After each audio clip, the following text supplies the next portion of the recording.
its time. Also, he has put eternity into man's heart, yet so that he cannot find out what God has done from the beginning to the end. I perceive that there is nothing better for them than to be joyful and to do good as long as they live. Also that everyone should eat and drink and take pleasure in all his toil. This is God's gift to man. I perceive that whatever God does endures forever. Nothing can be added to it, nor anything taken from it. God has done it, so that people fear before him. That which is already has been. That which is to be already has been. And God seeks what has been driven away. Moreover, I saw under the sun that in the place of justice, even there was wickedness, and in the place of righteousness, even there was wickedness. I said in my heart, God will judge the righteous and the wicked, for there is a time for every matter and for every work. I said in my heart with regard to the children of man that God is testing them, that they may see that they themselves are but beasts. For what happens to the children of man and what happens to the beasts is the same. As one dies, so dies the other. They all have the same breath, and man has no advantage over the beasts, for all is vanity. All go to one place. All are from the dust, and to dust all return. Who knows whether the spirit of man goes upward and the spirit of the beast goes down into the earth? So I saw that there is nothing better than that a man should rejoice in his work, for that is his lot. Who can bring him to see what will be after him?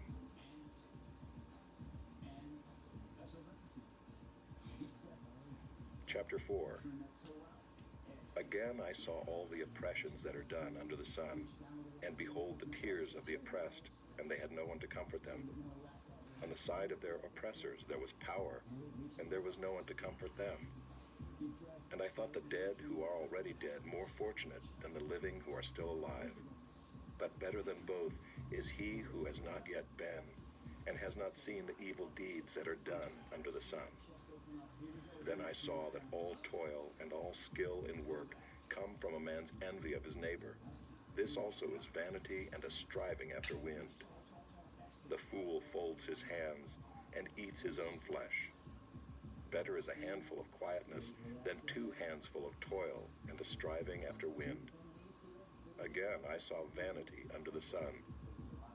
One person who has no other, either son or brother, yet there is no end to all his toil, and his eyes are never satisfied with riches, so that he never asks, for whom am I toiling and depriving myself of pleasure? This also is vanity and an unhappy business.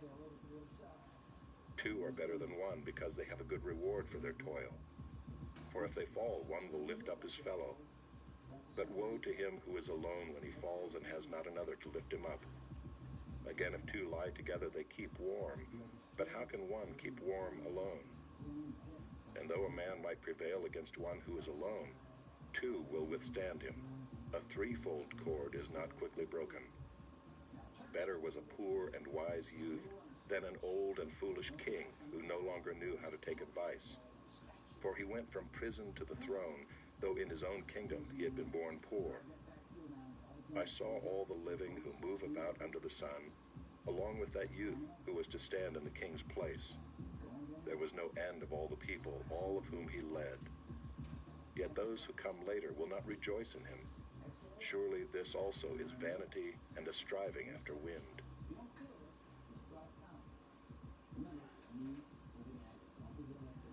Chapter 5. Guard your steps when you go to the house of God.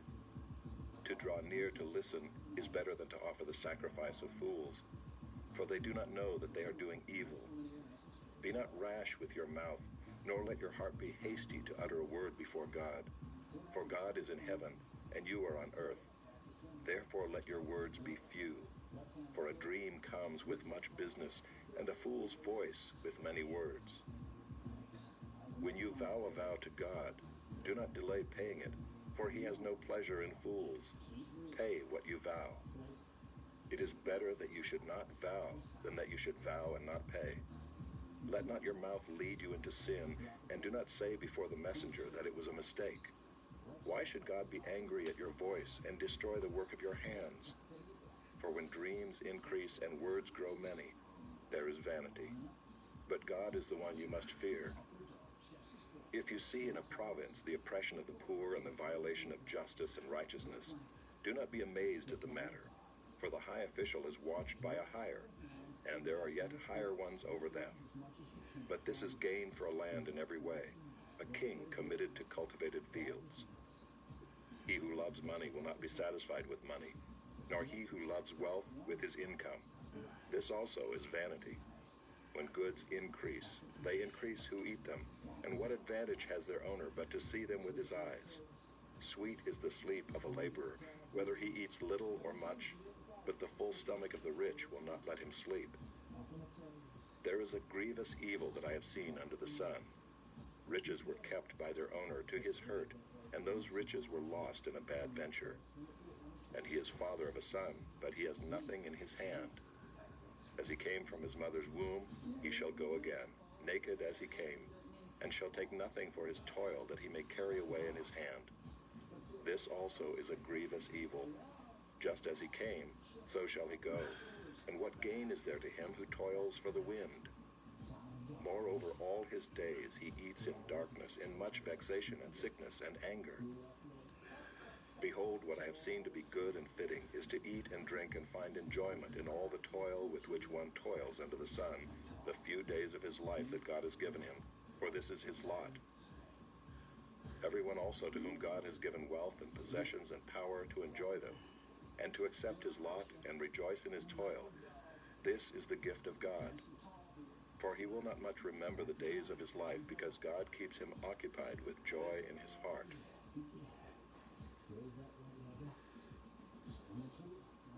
Chapter 6. There is an evil that I have seen under the sun, and it lies heavy on mankind. A man to whom God gives wealth, possessions, and honor, so that he lacks nothing of all that he desires. Yet God does not give him power to enjoy them, but a stranger enjoys them. This is vanity. It is a grievous evil. If a man fathers 100 children and lives many years, so that the days of his years are many, but his soul is not satisfied with life's good things, and he also has no burial, I say that a stillborn child is better off than he. For it comes in vanity and goes in darkness, and in darkness its name is covered. Moreover, it has not seen the sun or known anything, yet it finds rest rather than he. Even though he should live 1,000 years twice over, yet enjoy no good, do not all go to the one place? All the toil of man is for his mouth, yet his appetite is not satisfied. For what advantage has the wise man over the fool? And what does the poor man have who knows how to conduct himself before the living? Better is the sight of the eyes than the wandering of the appetite. This also is vanity and a striving after wind. Whatever has come to be has already been named, and it is known what man is, and that he is not able to dispute with one stronger than he. The more words, the more vanity. And what is the advantage to man? For who knows what is good for man while he lives the few days of his vain life, which he passes like a shadow? For who can tell man what will be after him under the sun?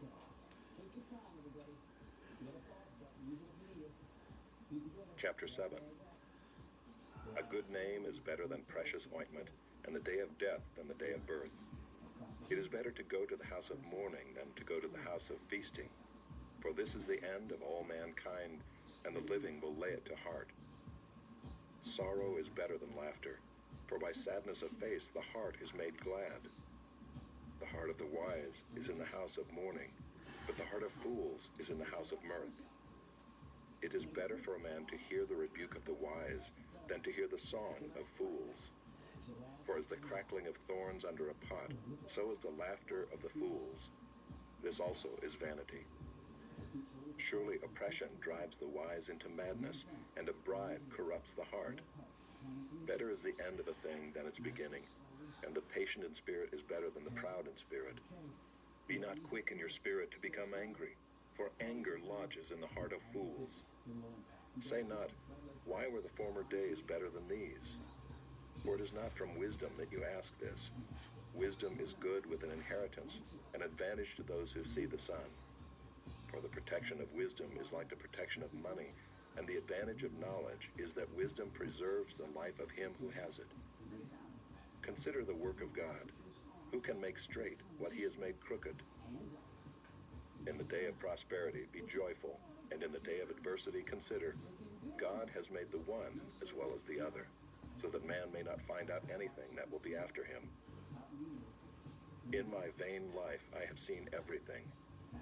There is a righteous man who perishes in his righteousness, and there is a wicked man who prolongs his life in his evil doing. Be not overly righteous, and do not make yourself too wise. Why should you destroy yourself? Be not overly wicked, neither be a fool. Why should you die before your time? It is good that you should take hold of this, and from that withhold not your hand, for the one who fears God shall come out from both of them. Wisdom gives strength to the wise man more than 10 rulers who are in a city. Surely there is not a righteous man on earth who does good and never sins. Do not take to heart all the things that people say, lest you hear your servant cursing you. Your heart knows that many times you yourself have cursed others. All this I have tested by wisdom. I said, I will be wise, but it was far from me. That which has been is far off, and deep, very deep. Who can find it out? I turned my heart to know and to search out and to seek wisdom and the scheme of things, and to know the wickedness of folly and the foolishness that is madness. And I find something more bitter than death, the woman whose heart is snares and nets, and whose hands are fetters. He who pleases God escapes her, but the sinner is taken by her. Behold, this is what I found, says the preacher, while adding one thing to another to find the scheme of things, which my soul has sought repeatedly, but I have not found. One man among 1,000 I found, but a woman among all these I have not found. See, this alone I found, that God made man upright, but they have sought out many schemes. Chapter 8. Who is like the wise, and who knows the interpretation of a thing? A man's wisdom makes his face shine, and the hardness of his face is changed. I say, keep the king's command, because of God's oath to him. Be not hasty to go from his presence. Do not take your stand in an evil cause, for he does whatever he pleases. For the word of the king is supreme, and who may say to him, what are you doing? Whoever keeps a command will know no evil thing, and the wise heart will know the proper time and the just way. For there is a time and a way for everything, although man's trouble lies heavy on him. For he does not know what is to be, for who can tell him how it will be? No man has power to retain the spirit or power over the day of death. There is no discharge from war, nor will wickedness deliver those who are given to it. All this I observed while applying my heart to all that is done under the sun, when man had power over man to his hurt. Then I saw the wicked buried. They used to go in and out of the holy place and were praised in the city where they had done such things. This also is vanity, because the sentence against an evil deed is not executed speedily. The heart of the children of man is fully set to do evil. Though a sinner does evil 100 times and prolongs his life, yet I know that it will be well with those who fear God, because they fear before him. But it will not be well with the wicked, neither will he prolong his days like a shadow, because he does not fear before God. There is a vanity that takes place on earth, that there are righteous people to whom it happens according to the deeds of the wicked, and there are wicked people to whom it happens according to the deeds of the righteous. I said that this also is vanity. And I command joy, for man has nothing better under the sun but to eat and drink and be joyful, for this will go with him in his toil through the days of his life that God has given him under the sun. When I applied my heart to know wisdom and to see the business that is done on earth, how neither day nor night do one's eyes see sleep, then I saw all the work of God, that man cannot find out the work that is done under the sun. However much man may toil in seeking, he will not find it out. Even though a wise man claims to know, he cannot find it out.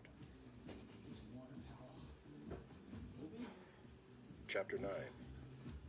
But all this I laid to heart, examining it all, how the righteous and the wise and their deeds are in the hand of God. Whether it is love or hate, man does not know. Both are before him. It is the same for all, since the same event happens to the righteous and the wicked, to the good and the evil, to the clean and the unclean, to him who sacrifices and him who does not sacrifice. As the good one is, so is the sinner, and he who swears is as he who shuns an oath. This is an evil in all that is done under the sun, that the same event happens to all. Also the hearts of the children of man are full of evil, and madness is in their hearts while they live, and after that they go to the dead. But he who is joined with all the living has hope, for a living dog is better than a dead lion. For the living know that they will die, but the dead know nothing, and they have no more reward, for the memory of them is forgotten. Their love and their hate and their envy have already perished, and forever they have no more share in all that is done under the sun. Go, eat your bread with joy, and drink your wine with a merry heart, for God has already approved what you do. Let your garments be always white, let not oil be lacking on your head. Enjoy life with the wife whom you love, all the days of your vain life that he has given you under the sun, because that is your portion in life, and in your toil at which you toil under the sun. Whatever your hand finds to do, do it with your might, for there is no work or thought or knowledge or wisdom in Sheol, to which you are going. Again I saw that under the sun the race is not to the swift, nor the battle to the strong, nor bread to the wise, nor riches to the intelligent, nor favor to those with knowledge. But time and chance happen to them all. For man does not know his time. Like fish that are taken in an evil net, and like birds that are caught in a snare, so the children of man are snared at an evil time when it suddenly falls upon them. I have also seen this example of wisdom under the sun, and it seemed great to me. There was a little city with few men in it, and a great king came against it and besieged it, building great siege works against it. But there was found in it a poor, wise man, and he by his wisdom delivered the city. Yet no one remembered that poor man. But I say that wisdom is better than might, though the poor man's wisdom is despised, and his words are not heard. The words of the wise, heard in quiet, are better than the shouting of a ruler among fools. Wisdom is better than weapons of war, but one sinner destroys much good.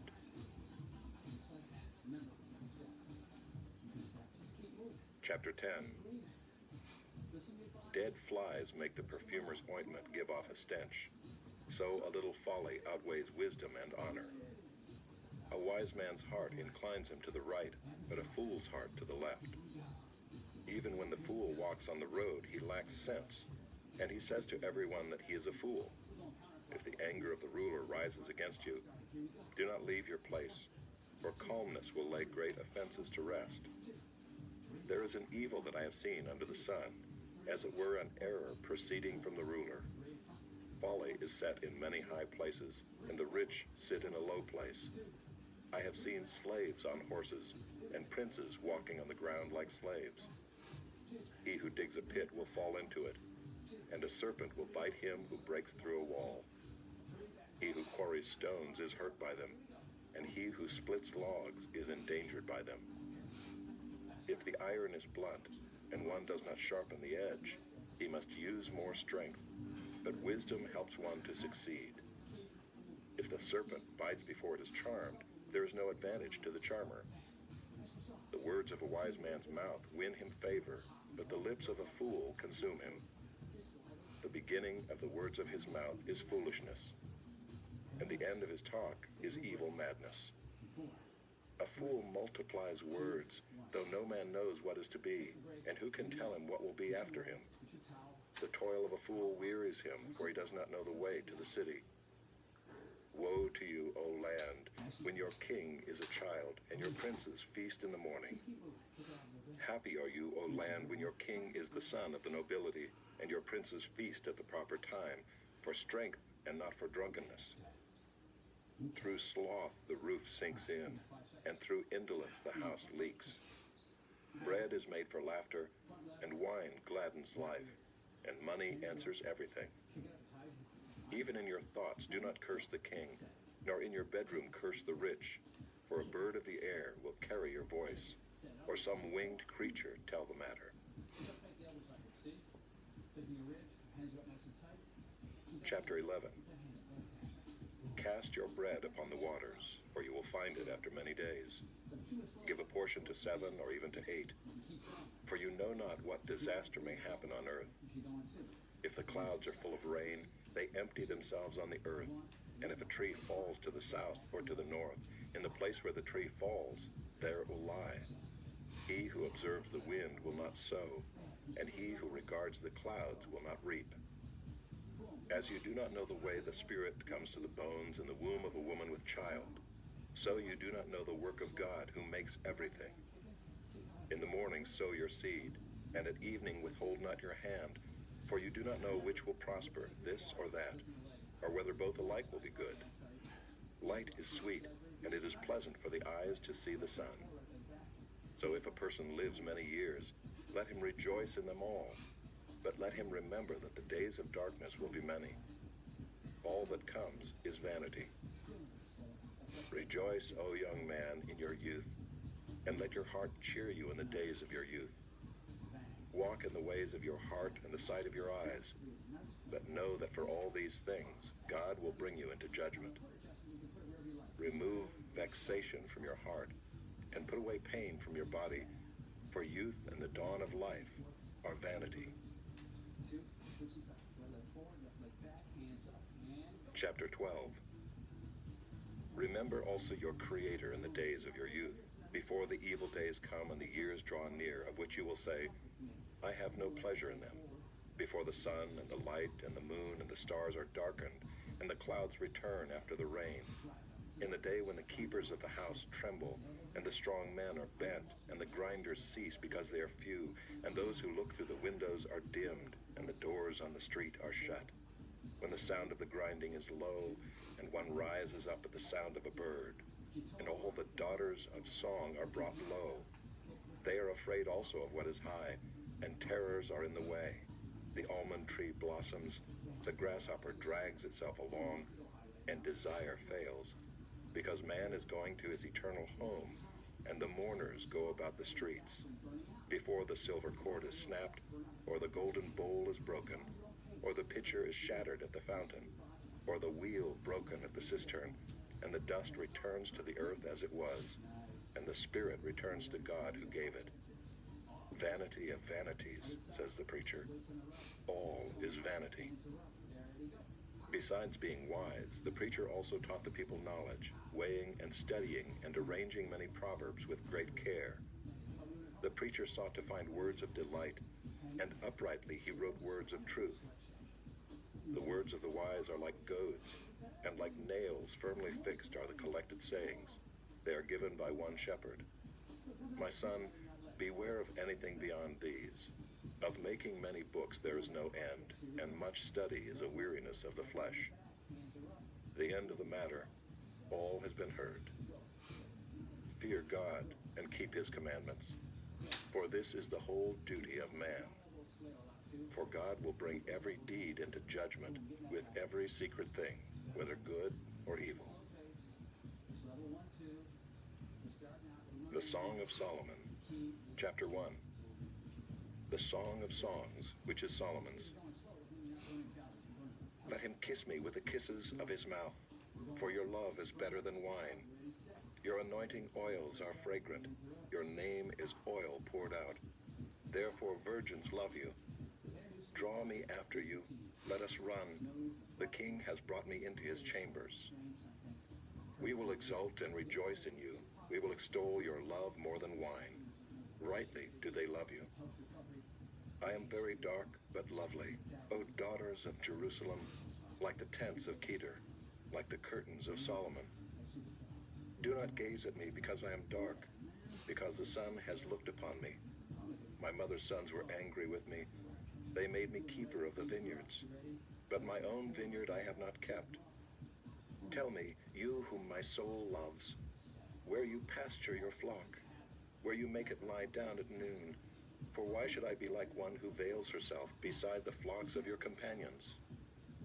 If you do not know, O most beautiful among women, Follow in the tracks of the flock, and pasture your young goats beside the shepherd's tents. I compare you, my love, to a mare among Pharaoh's chariots. Your cheeks are lovely with ornaments, your neck with strings of jewels. We will make for you ornaments of gold, studded with silver. While the king was on his couch, my nard gave forth its fragrance. My beloved is to me a sachet of myrrh that lies between my breasts. My beloved is to me a cluster of henna blossoms in the vineyards of Engedi. Behold, you are beautiful, my love. Behold, you are beautiful. Your eyes are doves. Behold, you are beautiful, my beloved, truly delightful. Our couch is green. The beams of our house are cedar. Our rafters are pine. This audiobook has been broken into multiple parts to make the download faster. You have reached the end of a part, but not the end of the complete audiobook. So please check your library for the next part of this audiobook.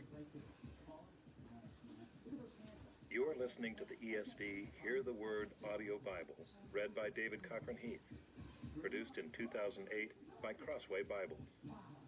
Chapter 2. I am a rose of Sharon, a lily of the valleys. As a lily among brambles, so is my love among the young women. As an apple tree among the trees of the forest, so is my beloved among the young men. With great delight I sat in his shadow, and his fruit was sweet to my taste. He brought me to the banqueting house, and his banner over me was love. Sustain me with raisins, refresh me with apples, for I am sick with love. His left hand is under my head, and his right hand embraces me. I adjure you, O daughters of Jerusalem, by the gazelles or the does of the field, that you not stir up or awaken love until it pleases. The voice of my beloved, behold, he comes, leaping over the mountains, bounding over the hills. My beloved is like a gazelle or a young stag. Behold, there he stands behind our wall, gazing through the windows, looking through the lattice. My beloved speaks and says to me, arise, my love, my beautiful one, and come away. For behold, the winter is past, the rain is over and gone. The flowers appear on the earth, the time of singing has come, and the voice of the turtle dove is heard in our land. The fig tree ripens its figs, and the vines are in blossom. They give forth fragrance. Arise, my love, my beautiful one, and come away. O my dove, in the clefts of the rock, in the crannies of the cliff, let me see your face, let me hear your voice. For your voice is sweet, and your face is lovely. Catch the foxes for us, the little foxes that spoil the vineyards, for our vineyards are in blossom. My beloved is mine, and I am his. He grazes among the lilies, until the day breathes and the shadows flee. Turn, my beloved, be like a gazelle or a young stag on cleft mountains.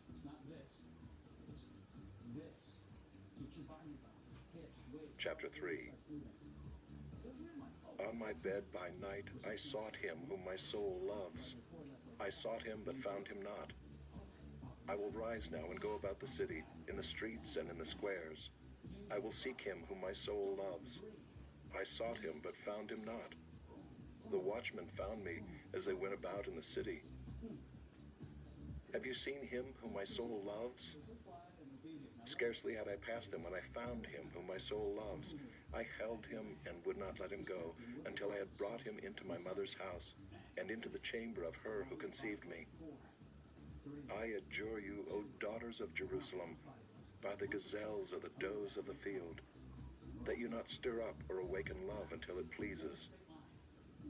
What is that coming up from the wilderness like columns of smoke, perfumed with myrrh and frankincense, with all the fragrant powders of a merchant?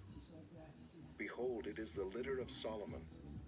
Around it are 60 mighty men, some of the mighty men of Israel, all of them wearing swords and expert in war, each with his sword at his thigh against terror by night. King Solomon made himself a carriage from the wood of Lebanon. He made its posts of silver, its back of gold, its seat of purple. Its interior was inlaid with love by the daughters of Jerusalem. Go out, O daughters of Zion, and look upon King Solomon, with the crown with which his mother crowned him on the day of his wedding, on the day of the gladness of his heart. Chapter 4. Behold, you are beautiful, my love. Behold, you are beautiful. Your eyes are doves behind your veil. Your hair is like a flock of goats leaping down the slopes of Gilead. Your teeth are like a flock of shorn ewes that have come up from the washing, all of which bear twins, and not one among them has lost its young. Your lips are like a scarlet thread, and your mouth is lovely. Your cheeks are like halves of a pomegranate behind your veil. Your neck is like the Tower of David, built in rows of stone. On it hang 1,000 shields, all of them shields of warriors. Your two breasts are like two fawns, twins of a gazelle, that graze among the lilies. Until the day breathes and the shadows flee, I will go away to the mountain of myrrh and the hill of frankincense. You are altogether beautiful, my love. There is no flaw in you. Come with me from Lebanon, my bride. Come with me from Lebanon. Depart from the peak of Amana, from the peak of Senir and Hermon, from the dens of lions, from the mountains of leopards. You have captivated my heart, my sister, my bride. You have captivated my heart with one glance of your eyes, with one jewel of your necklace. How beautiful is your love, my sister, my bride. How much better is your love than wine, and the fragrance of your oils than any spice. Your lips drip nectar, my bride. Honey and milk are under your tongue. The fragrance of your garments is like the fragrance of Lebanon. A garden locked is my sister, my bride. A spring locked, a fountain sealed. Your shoots are an orchard of pomegranates with all choicest fruits, henna with nard, nard and saffron, calamus and cinnamon, with all trees of frankincense, myrrh and aloes, with all choice spices, a garden fountain, a well of living water, and flowing streams from Lebanon. Awake, O north wind, and come, O south wind. Blow upon my garden, let its spices flow. Let my beloved come to his garden and eat its choicest fruits. Chapter 5. I came to my garden, my sister, my bride. I gathered my myrrh with my spice. I ate my honeycomb with my honey. I drank my wine with my milk. Eat, friends, drink, and be drunk with love. I slept, but my heart was awake. A sound. My beloved is knocking. Open to me, my sister, my love, my dove, my perfect one. For my head is wet with dew, my locks with the drops of the night. I had put off my garment. How could I put it on? I had bathed my feet. How could I soil them? My beloved put his hand to the latch, and my heart was thrilled within me. I rose to open to my beloved, and my hands dripped with myrrh, my fingers with liquid myrrh on the handles of the bolt. I opened to my beloved, but my beloved had turned and gone. My soul failed me when he spoke. I sought him, but found him not. I called him, but he gave no answer. The watchmen found me as they went about in the city. They beat me, they bruised me. They took away my veil, those watchmen of the walls. I adjure you, O daughters of Jerusalem, if you find my beloved, that you tell him I am sick with love. What is your beloved more than another beloved, O most beautiful among women? What is your beloved more than another beloved, that you thus adjure us? My beloved is radiant and ruddy, distinguished among 10,000. His head is the finest gold, his locks are wavy, black as a raven. His eyes are like doves beside streams of water, bathed in milk, sitting beside a full pool. His cheeks are like beds of spices, mounds of sweet-smelling herbs. His lips are lilies, dripping liquid myrrh. His arms are rods of gold set with jewels. His body is polished ivory, bedecked with sapphires. His legs are alabaster columns set on bases of gold. His appearance is like Lebanon, choice as the cedars. His mouth is most sweet, and he is altogether desirable. This is my beloved, and this is my friend, O daughters of Jerusalem. Chapter 6. Where has your beloved gone, O most beautiful among women? Where has your beloved turned, that we may seek him with you? My beloved has gone down to his garden, to the beds of spices, to graze in the gardens and to gather lilies. I am my beloved's, and my beloved is mine. He grazes among the lilies. You are beautiful as Tirzah, my love, lovely as Jerusalem, awesome as an army with banners. Turn away your eyes from me, for they overwhelm me. Your hair is like a flock of goats leaping down the slopes of Gilead. Your teeth are like a flock of ewes that have come up from the washing. All of them bear twins. Not one among them has lost its young. Your cheeks are like halves of a pomegranate behind your veil. There are 60 queens and 80 concubines, and virgins without number. My dove, my perfect one, is the only one of her mother, pure to her who bore her. The young women saw her and called her blessed, the queens and concubines also, and they praised her. Who is this who looks down like the dawn, beautiful as the moon, bright as the sun, awesome as an army with banners?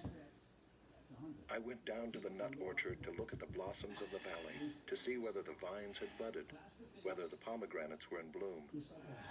Before I was aware, my desire set me among the chariots of my kinsman, a prince. Return, return, O Shulamite, return, return that we may look upon you.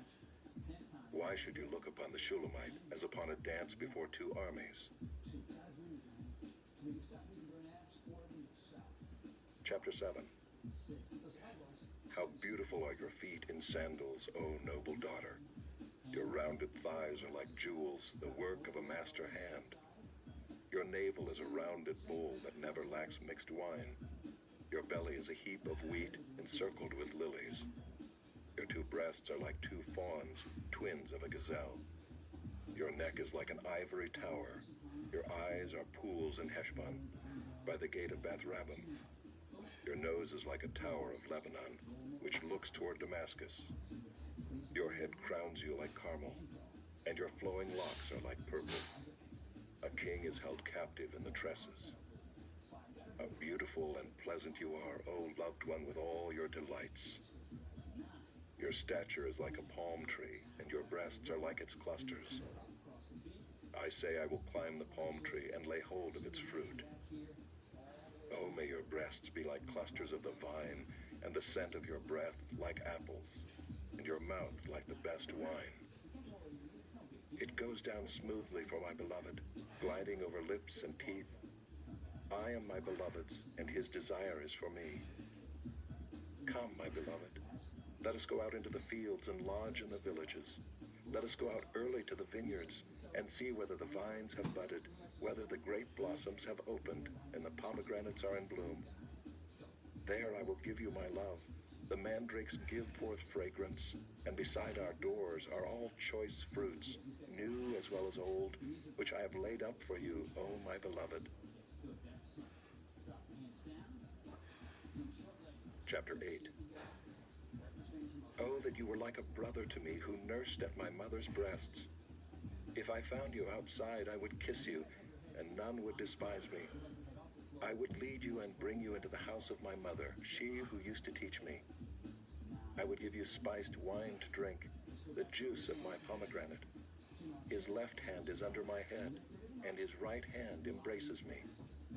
I adjure you, O daughters of Jerusalem, that you not stir up or awaken love until it pleases.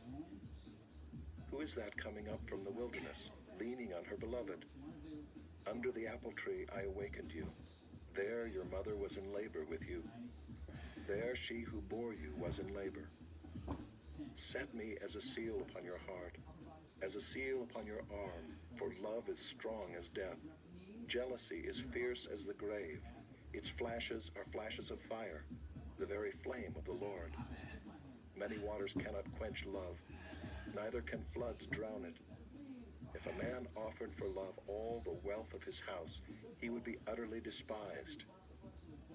We have a little sister, and she has no breasts. What shall we do for our sister on the day when she is spoken for? If she is a wall, we will build on her a battlement of silver. But if she is a door, we will enclose her with boards of cedar. I was a wall, and my breasts were like towers. Then I was in his eyes as one who finds peace. Solomon had a vineyard at Baal-Hamon. He let out the vineyard to keepers. Each one was to bring for its fruit 1,000 pieces of silver. My vineyard, my very own, is before me. You, O Solomon, may have the 1,000, and the keepers of the fruit 200. Oh, you who dwell in the gardens, with companions listening for your voice, let me hear it. Make haste, my beloved, and be like a gazelle or a young stag on the mountains of spices. Isaiah, chapter 1. The vision of Isaiah the son of Amoz, which he saw concerning Judah and Jerusalem in the days of Uzziah, Jotham, Ahaz, and Hezekiah, kings of Judah. Hear, O heavens, and give ear, O earth, for the Lord has spoken. Children have I reared and brought up, but they have rebelled against me. The ox knows its owner, and the donkey its master's crib. But Israel does not know, my people do not understand.